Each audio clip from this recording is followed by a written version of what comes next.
स्वागत है आपका हमारे इस खास शो सेहत की बात शगुफ्ता के साथ में। अक्टूबर महीने को ब्रेस्ट कैंसर अवेयरनेस मंथ के रूप में मनाया जाता है। इसका मकसद महिलाओं को ब्रेस्ट कैंसर के प्रति जागरूक करना है। इसके लक्षणों और रिस्क फैक्टर्स को उजागर करके ब्रेस्ट कैंसर के प्रति लोगों के मन की गलत धारणाओं को दूर करना है। वर्ष 2006 में अक्टूबर महीने को ब्रेस्ट कैंसर अवेयरनेस मंथ घोषित किया गया था।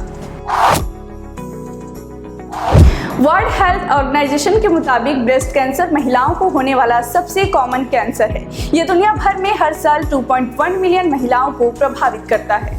ब्रेस्ट कैंसर के कारण 2020 में वैश्विक स्तर पर 6,85,000 मौतें हुई। ब्रेस्ट कैंसर एक ऐसी बीमारी है जिसमें डीएनए के परिवर्तन के कारण स्तन कोशिकाएं अनियंत्रित होकर बढ़ने और फैलने लगती हैं, जो आगे चलकर ब्रेस्ट कैंसर में परिवर्तित हो जाती हैं।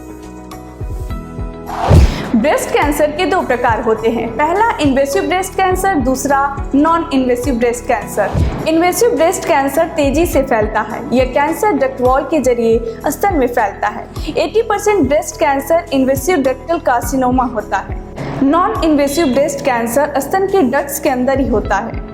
इन्फ्लेमेटरी ब्रेस्ट कैंसर, जो कि इन्वेसिव कैंसर का एक प्रकार है, ये 1% से भी कम पाए जाते हैं, लेकिन यह कैंसर बहुत तेजी से फैलता है एवं ब्रेस्ट कैंसर का एक एग्रेसिव वेरिएंट है।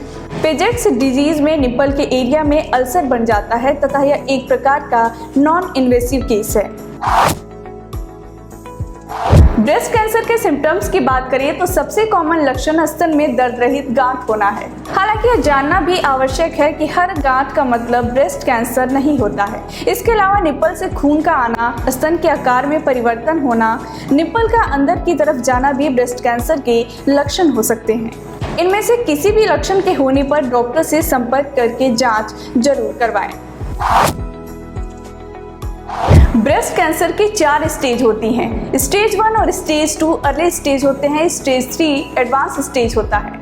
चौथे स्टेज में कैंसर ब्रेस्ट से बाहर दूसरे ऑर्गन में फैल जाता है। अर्ली स्टेज में बीमारी पता लगने पर बिना पूरा ब्रेस्ट को निकाले सर्जरी संभव होता है।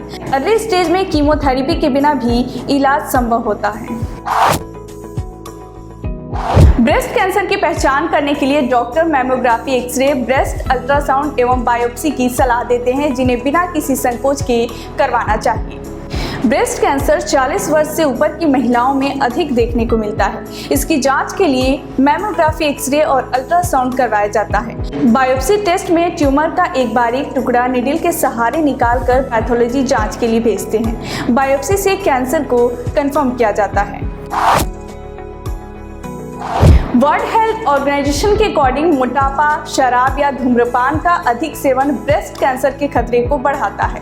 इससे बचने के लिए महिलाओं को हेल्दी लाइफस्टाइल अडॉप्ट करना चाहिए। योग और मेडिटेशन को अपने लाइफस्टाइल में प्राथमिकता देनी चाहिए ताकि ब्रेस्ट कैंसर का खतरा कम हो सके। अपने खान पान में कंट्रोल रखें। हरी सब्जियों और फलों का सेवन अधिक करें। बॉडी को हाइड्रेट रखने के लिए डेली 8 से 10 ग्लास पानी पिएं। ब्रेस्ट कैंसर महिलाओं की बीमारी मानी जाती है, लेकिन बहुत कम लोग जानते हैं कि पुरुषों को भी ब्रेस्ट कैंसर हो सकता है। हालांकि महिलाओं की तुलना में पुरुषों में ये बीमारी बहुत कम पाई जाती है। पुरुषों में होने वाले ब्रेस्ट कैंसर को लेकर लोग जागरूक नहीं हैं। अगर किसी के परिवार में ब्रेस्ट कैंसर की हिस्ट्री रही है तो उसमें भी इस बीमारी की संभावनाएं बढ़ जाती हैं। खराब लाइफस्टाइल या कुछ जेनेटिक डिसऑर्डर की वजह से भी पुरुषों में ब्रेस्ट कैंसर हो सकता है। आइए हम बात करते हैं लखनऊ के जाने माने thyroid and breast cancer surgeon doctor Navneet Tripathi से। नमस्कार, मैं डॉक्टर नवनीत त्रिपाठी हूँ।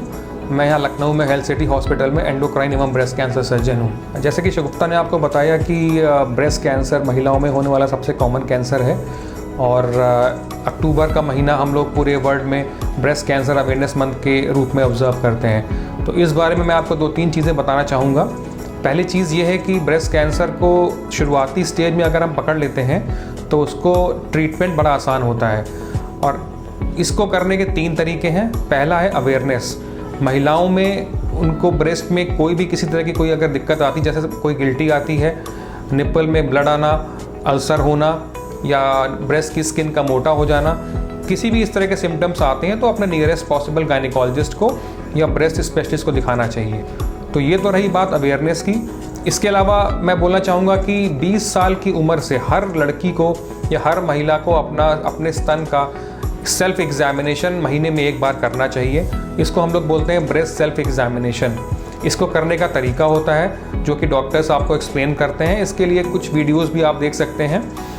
तो हर महीने एक बार अपने हाथ से महिलाएं खुद के ब्रेस्ट का एग्जामिनेशन करें। तीसरी चीज़ है मैमोग्राफी स्क्रीनिंग।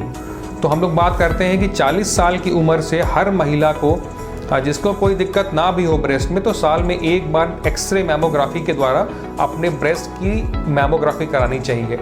स्क्रीनिंग मैमोग्राफी से होता ये है कि जो ट्यूमर्स आपके बहुत छोटे हैं या बिल्कुल शुरुआती स्टेज में बन रहे हैं, उनको पकड़कर उनकी जांच करके उनका ट्रीटमेंट हो सकता है। तो मेरा संदेश यही है कि ब्रेस्ट कैंसर शुरुआती स्टेज में बहुत आसानी से क्यूरेबल है, ट्रीटमेंट कम होता है, सर्जरी छोटी होती है एवं कीमोथेरेपी या अन्य थेरेपीज़ भी एडवांस्ड स्टेज के बनिस्बत कम दिया जाता है।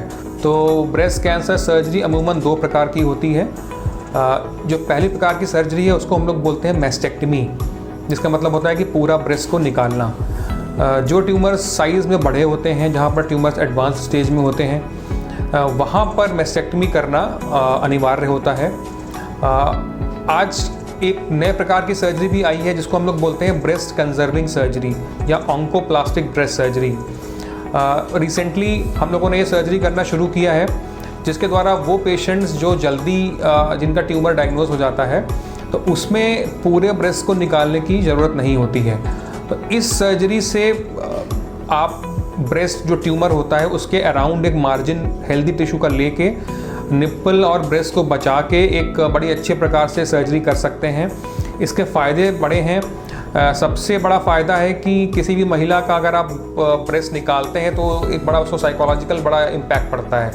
तो छोटी सर्जरी करने में महिलाओं का जो कॉन्फिडेंस है वो बिल्कुल मेंटेन रहता है, रिकवरी जल्दी होती है, वुंड हीलिंग फास्ट होती है एवं ट्रीटमेंट छोटा होता है। तो मेरा संदेश ये है कि इस सर्जरी को करने का जो हमारा इंडिकेशन है वो है शुरुआती स्टेज। तो अगर पेशेंट जल्दी आते हैं, महिलाओं में अगर ये अवेयरनेस है कि कोई गिल्टी या गांठ बनी है तो उसको दिखा लिया जाए, और अगर जल्दी डॉक्टर्स के पास पहुंच के ब्रेस्ट कैंसर का कंफर्मेशन हो जाता है तो वो छोटे सर्जरी के द्वारा, ब्रेस्ट कंजर्वेशन सर्जरी के द्वारा अपने ब्रेस्ट को बचा सकते हैं। तो कैंसर का मतलब डेथ नहीं होती, कैंसर का मतलब होता है बीमारी को पकड़ के उस पर विजय पाना। तो लास्टली मैं आप सबको इस अक्टूबर के महीने में ये संदेश देता हूँ कि महिलाएं बिना झिझक होके कोई भी अगर सिम्टम्स हैं तो उसको अपने डॉक्टर से बिल्कुल कॉन्फिडेंटली उनको दिखाएं। Thank you. यदि आपको ब्रेस्ट कैंसर से रिलेटेड कोई भी जानकारी चाहिए तो आप दिए गए नंबर पर व्हाट्सएप कर सकते हैं। हम अपने एक्सपर्ट डॉक्टर्स के द्वारा आपके सवालों का जवाब देंगे। सेहत के अगले एपिसोड में हम हाजिर होंगे एक नए टॉपिक के साथ। तब तक के लिए बने रहिए हिंदूज़.लाइव के साथ। शुक्रिया।